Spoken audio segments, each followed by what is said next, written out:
Halo semuanya, kembali lagi pada pembahasan Tower of God pada chapter 204 season 3. Baiklah, pada chapter kali ini berjudul Masa Lalu Tromere part ke-6.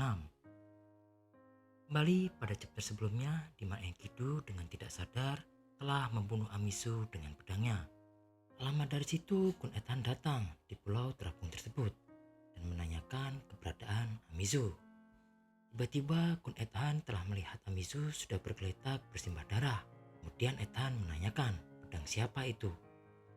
Lalu melihat tubuh Enkidu bersimbah darah, Ethan sangatlah marah lalu mengeluarkan Shinsui petirnya yang meluap-luap dan ingin membunuh Enkidu. Lalu Enkidu berusaha kabur tetapi Ethan dengan sambaran petirnya dapat menghentikan Enkidu. Kemudian Ethan ingin mematahkan leher Enkidu sekarang juga. Tapi sebelum itu Ethan ingin menanyakan sesuatu pada Enkidu.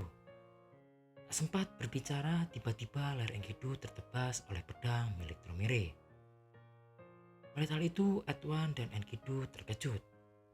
Dalih di tempat lain, sebuah kapal uap datang. Ada seseorang yang berada di sebuah laboratorium milik Tromere.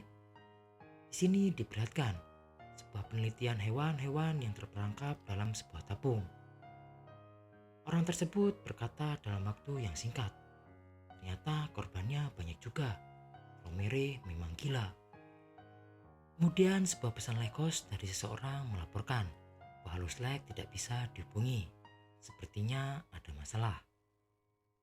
Lalu orang tersebut berpikir, Pocket Luslek masih ada di rumah ini. Apa dia belum berhasil bersama Amizu? Pasti ada masalah. Aku harus memeriksanya. Narator berkata, malam pesta berakhir dengan tragis. Enkidu belum mati meski kepalanya putus. Ia dibiarkan seperti itu untuk mengetahui kebenarannya. Teman-teman Amizu berusaha keras untuk menyelamatkan perempuan itu.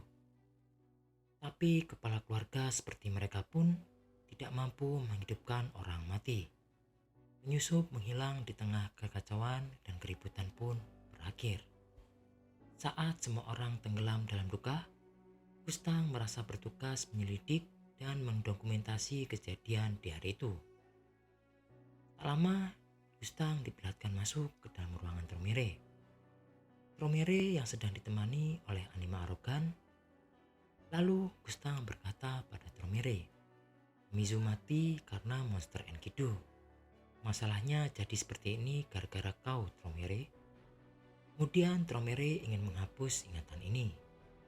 Lalu Gustang tahu kalau Tromere sedang sedih. Tapi jangan salah paham, masalah ini tidak bisa diatasi hanya dengan kau melupakannya. Masalah ini baru bisa dihapus kalau semua orang yang tahu melupakannya. Yang berperan mencatat sejarah adalah aku. Jadi tunggulah sampai aku mengetahui kebenaran dari kejadian ini. Tromere merasa sulit untuk bertahan. Tetapi Gustang berjanji akan menuntaskannya dengan cepat. Lalu Tromere juga ingin ikut menyelidiki karena ingin tahu penyebab Enkidu membunuh Amizu. Lalu Gustang sepakat dengan Tromere untuk menyelidikinya bersama-sama. Berada di dalam kapal terapung Tromere di dalam penjara bawah tanah, Gustang mengatakan bahwa lagi pula kau tidak akan bisa hidup Enkidu kalau tidak mengatakan yang sebenarnya. Sekarang kau akan dibunuh dengan cara yang paling menyakitkan di dunia. Tapi kalau kau mengaku, kau bisa mati dengan cara yang sedikit lembut. Lalu Enkidu mengaku, orang yang menyuruhnya membunuh Amizu adalah V. Katanya jika aku bisa mendekati Tromere, berubah menjadi salah satu dari kalian dan membunuh Amizu lalu kabur, semua itu bisa memunculkan perpecahan di antara kalian. V menyuruhnya seperti itu. Mendengar hal itu, Gustang dan Tromere tidak percaya. Karena kau memang punya kemampuan berubah menjadi orang lain, tapi kau selalu bersamaku. Jadi tidak ada waktu untuk bersekongkol dengan V. Lalu Enkidu mengatakan bahwa dia mengontaknya melalui Amizu. Tentu saja Amizu mengira aku akan membantunya keluar dari tempat ini. Makanya hari itu Amizu mengikutiku tanpa curiga. Aku berhasil membunuhnya. mengubah diri menjadi salah satu dari kalian dan hendak kabur. Tapi aku keburu ketahuan oleh Tromere. Akhirnya aku gagal menyelesaikan tugas dan tertangkap oleh kalian. Lalu Gustang bertanya pada Tromere, bagaimana menurutmu? Tromere pun menjawab, itu sulit dipercaya. Tapi kalau atas bantuan Amizu itu bukan hal yang mustahil. Atak ini juga menilai dia berbicara yang sebenarnya. Mereka berdua tidak menyangka bahwa pihak Chris sampai berbuat seperti ini. Lalu sambil beranjak pergi, Tromere menyuruh Gustang untuk membakar wajah Enkidu karena dia tidak ingin melihat wajah menjijikannya lagi.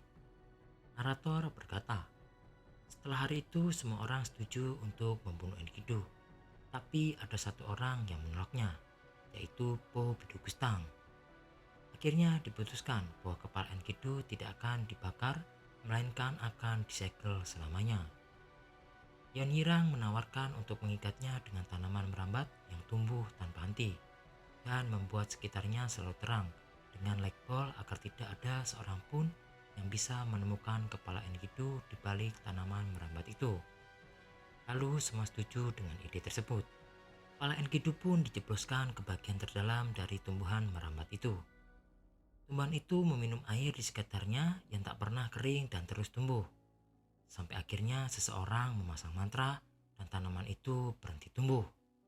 Kembali ke waktu sekarang di mana Gustang membaca ingatan Bam tentang buku itu, Gustang berkata, kenapa aku menyarankan supaya Enkidu tidak dibunuh, tapi dikurung saja? Itu pasti bukan karena simpati padanya, tapi mungkin karena aku berharap kebenaran yang ku ketahui di hari itu selamanya tidak terlupakan ataupun terungkap kalau memang ucapan Enkidu di hari itu benar.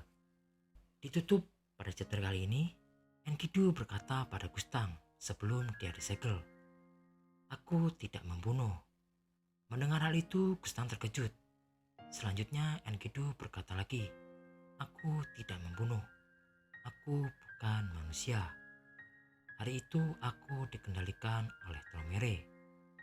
Sebagai syarat atas anugerah administrator, aku tidak bisa membunuh kalian atas kemauanku sendiri. Gustang berpikir, pembunuh Amizu mungkin saja bukan Enkidu. Pada chapter ini Mimin berpendapat 3 hal. Yang pertama, pada chapter awal masa lalu Tromere, Gustang sudah mencurigai seperti ada sesuatu yang disembunyikan antara Tromere dengan jahat. Kedua, pembunuh Amizu adalah Tromere karena seperti hasutan dari jahat bahwa Amizu adalah perempuan yang sepele. Dan pendapat Mimin yang ketiga, mungkin karena Amizu mengetahui rencana Tromere dengan jahat dan diperlihatkan pada chapter ini sebuah laboratorium rahasia milik Tromere dan diketahui oleh Chris. Baiklah, sekian pembahasan Turut Okat pada chapter kali ini. Terima kasih dan sampai bertemu di next video. Bye bye.